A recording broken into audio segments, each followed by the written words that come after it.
아, 아, 아.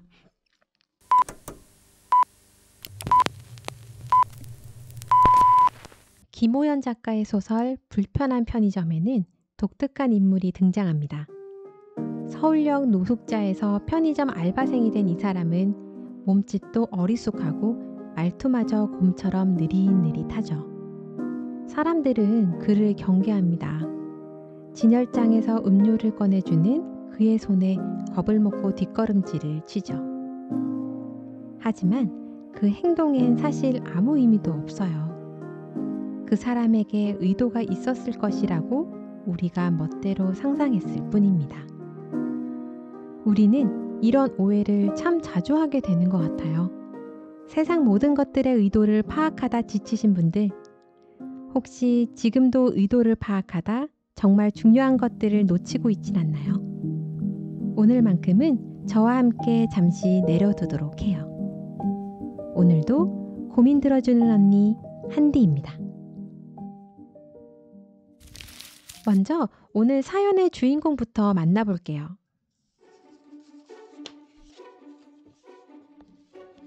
안녕하세요, 한디. 지금까지 자소서만 100통 가까이 쓴 것 같아요. 지원 동기, 힘들었던 경험 등등등. 이런 걸 물어보는 이유가 있을 것 같아요. 항목마다 출제 의도가 있어 보이는데 전 그걸 맞추지 못해서 자꾸 떨어지는 걸까요? 이유라도 꼭 알고 싶습니다. 회사별로 자기소개서에 대한 질문들이 정말 다양한 것 같아요. 제가 근무하는 회사도 예전에는 정해진 항목들을 위주로 활용을 많이 했었는데 작년부터 직무의 성격에 좀 따라서 좀 다양하게 시도를 해보는 것 같습니다. 우선 자기소개서를 마주했을 때 그 항목 하나하나에만 몰입하지 마시고요.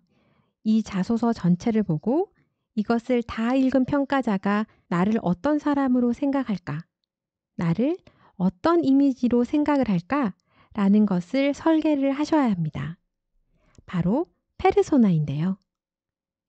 여러분은 지금 준비하고 있는 회사에서 어떤 이미지로 인식되길 바라세요? 예를 들면 30대 초반, 학교 생활은 보통이었지만 여러 경험들을 통해서 이 직무에 정말 진심인 사람으로 해야겠다. 혹은 20대 후반, 직접적인 직무 경험은 좀 적지만 직무 수행 관련해서 절대적으로 필요한 네트워크나 커뮤니케이션 쪽에 출중한 사람으로 내 이미지를 가져가야겠다. 라고 하는 나만의 페르소나가 있어야 합니다. 그래야 일관적으로 이 자소서를 작성하실 수도 있고 뒤이어서 면접에서 일관되게 본인을 표현하실 수도 있습니다. 지금까지 전체 이미지를 구상을 했다면 이제 자기소개서 항목별로 살펴봐야겠죠. 회사별로 다양한 항목을 요구하고 있긴 하지만 그런데 사실은 회사가 여러분에게 궁금한 것은 바로 단 하나입니다. 회사의 진심이니? 직무의 진심이니? 이 진정성을 보는 겁니다. 그래서 제가 채용 상담에 가서 늘 듣는 질문, 지원 동기는 어떻게 쓰나요? 입사 후 포부는 어떻게 쓰나요? 성장 과정은 어떻게 써야 되는지 모르겠습니다. 이렇게 항목별로 심각하게 고민을 하신 분들 많은데요. 저는 크게 의미가 없는 것 같아요. 회사가 진짜 내가 살아온 성장 과정이 궁금할까요? 내 성격이 진짜 궁금해서 물어보는 걸까? 회사도 별로 안 궁금합니다. 답은 정해져 있고 그 답대로 쓰시면 됩니다. 회사와 직무 전문성 그리고 성과를 중심으로 말입니다. 그래서 이 자기소개서 항목들을 다시 디코딩을 할 필요가 있는데요. 표를 한번 볼까요? 첫 번째 지원 동기에 대한 항목은 이 친구가 우리 회사와 직무 관련해서 어떤 측면을 특별히 눈여겨보고 지원을 했나? 라고 하는 부분을 궁금해하는 항목입니다. 회사와 직무에 대한 관심 정도를 보여주셔야 되는 항목인 거죠. 두 번째, 성장 과정에 대한 항목은요. 이 친구가 그 직무를 수행하는 데에 중요한 경험을 성장 과정에서 했나? 라는 것을 궁금해하는 항목입니다. 세 번째, 입사 후 포부에 대한 항목은 이 친구가 이 직무에 정말 진심이라면 입사 후에도 본인의 자기 성장에 대한 로드맵이나 방식에 대해서도 고민을 하고 있나? 라는 것을 궁금해하는 거예요. 지금까지 말씀드린 것처럼 여러분들은 이 질문들을 재해석하셔야 합니다. 그렇다고 이 문항 질문에 완전 생뚱맞은 이야기를 하시면 오히려 마이너스죠. 그 질문에 대한 답을 하시되 그 내용을 회사, 직무, 관련성으로 디코딩해서 최대한 채우라는 것을 말씀드리는 겁니다. 그러면 자기소개서를 채울 소스들을 찾는 게 중요하죠. 내 경험의 서사만으로 이 문항들을 다 채운다라는 건 전략 없이 화살을 쏘는 것과 다름없다고 생각합니다. 내 경험을 더 빛이 나게 해줄 소스, 전략은 바로 지원하고자 하시는 회사의 비즈니스 전략, 방향성이라고 생각을 합니다. 회사가 가고자 하는 방향이 있는데 마침 내가 그 방향성에 딱 맞는 역량을 키워왔고 관심도 있다면 회사 입장에서는 와, 정말 우수인재 찾았다, 잘됐다 하겠죠. 그걸 자기소개서에서도 면접에서도 부단히 어필해 주셔야 합니다. 회사의 비즈니스 전략은 크게 세 가지 채널을 참고하시면 좋을 것 같아요. 첫 번째는 여러분들 잘 아시는 전자공시 시스템 다트이고요. 두 번째는 증권사 리포트, 세 번째는 경제신문 스크랩입니다. 오늘은 전자공시 시스템 다트를 중심으로 말씀을 드리고 가장 제가 중요하다고 생각하는 경제신문 스크랩은 다음에 실제 자소서 항목 쓰는 법에 대해서 말씀드릴 수 있을 때 그때 함께 말씀드리도록 할게요. 전자공시 시스템 다트에 대해서 말씀드리면 뭘 굳이 그것까지 봐. 안 봐도 돼. 라고 하는 분들이 있어요. 그런데 저는 좀 생각이 다릅니다. 첫 번째, 이건 여러분들이 이 회사에 입사해도 되겠다 하는 선택을 하실 때 건실한 회사인지 아니면 그렇지 않은 회사인지를 확인하는 용도로 쓰실 수 있고요. 두 번째, 그 회사의 전체적인 사업 포트폴리오와 전략 방향성을 아실 수 있기 때문에 여러분의 경험을 어느 방향으로 좀 더 강조할지를 판단하는 데에 도움이 됩니다. 다트에서 봐야 하는 내용들이 굉장히 많을 거라 생각을 하시는데 아니에요. 몇 개 정해져 있습니다. 저랑 같이 홈페이지를 통해서 한번 볼까요? 다트에 같이 들어왔는데요. 여기에 회사명을 써보세요. 여기에 저는 롯데 쇼핑으로 칠게요. 검색을 해보겠습니다. 검색을 해서 저는 정기공시 쪽을 다시 검색을 해볼게요. 여러 건이 이제 조회가 되는데 여러분들이 보셔야 되는 건 위에 분기보고서 혹은 반기보고서, 연간보고서 이런 것들을 보시면 됩니다. 저는 분기보고서를 볼게요. 왼쪽에 문서 목차 보이시고요. 여기 문서 목차 중에서 보셔야 되는 것 회사의 개요, 사업의 내용 이 두 가지를 보시면 됩니다. 특히나 사업의 개요를 보시면요. 롯데쇼핑은 백화점 사업 부문 그리고 할인점, 전자제품 전문점 등등의 부문을 가지고 있죠. 이렇게 내용을 보시면 되고요. 그리고 두 번째 주요 제품 및 서비스 이것을 클릭을 하시면 롯데쇼핑이 가지고 있는 주요 프로덕트나 서비스에 대해서 간단하게 기재가 되어 있습니다. 특히 매출액 그리고 비율 같은 것들이 같이 기재가 되어 있으니까 자기소개서나 면접 준비하실 때 꼭 확인을 하셔야 될 겁니다. 그리고 제일 중요한 거라고 생각하는 부분이 매출 및 수주 상황 이 부분인데요. 이쪽을 쭉 내려보시면 우리 롯데쇼핑의 판매 전략이 무엇이다라는 것이 보이시죠? 판매 전략 첫 번째는 핵심 사업 부문 강화 및 확대. 두 번째는 새로운 업태와 수익 모델 개발.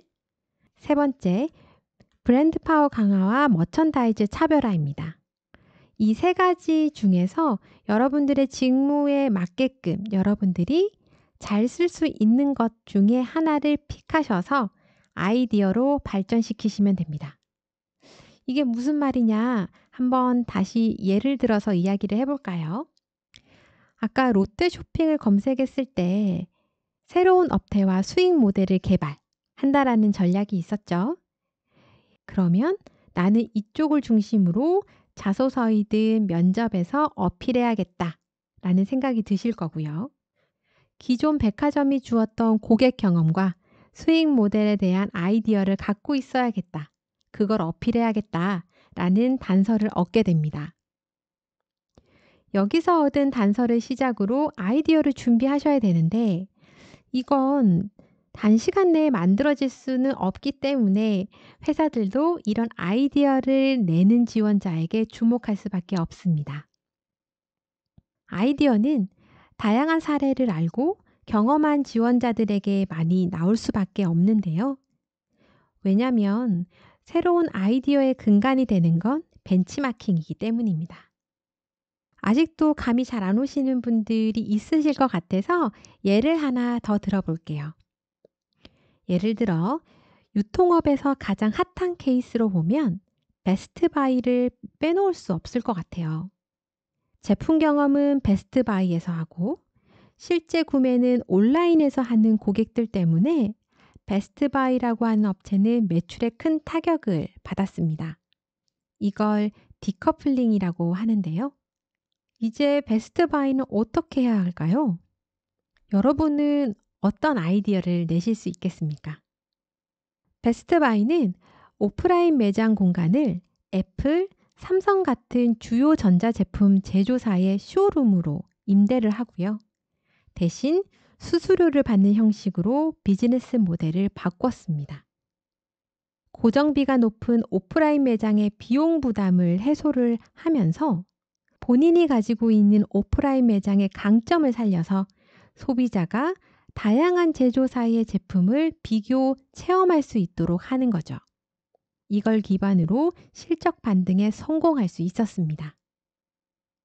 백화점 혹은 할인점 등에 관심이 있으시다면 이런 베스트바이 사례와 같은 결의 아이디어를 고민하셨으면 좋겠어요.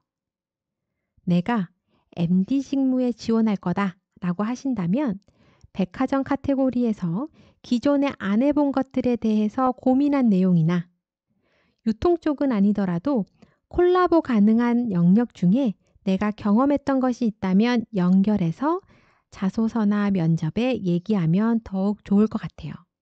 여러분 잘 아시는 더현대. 더현대는 쇼핑과 음악을 결합시키고 있고요.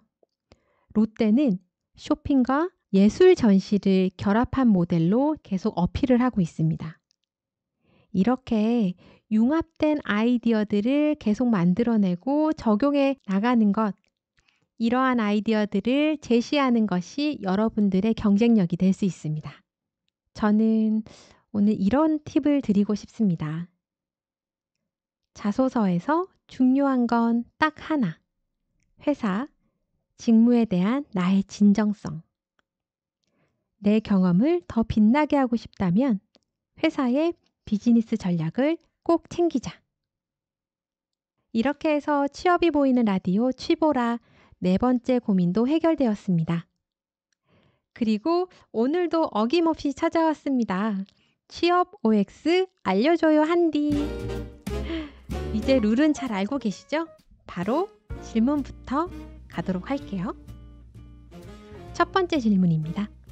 전문 스튜디오에서 돈 들여 찍는 이력서용 사진이 도움이 되나요?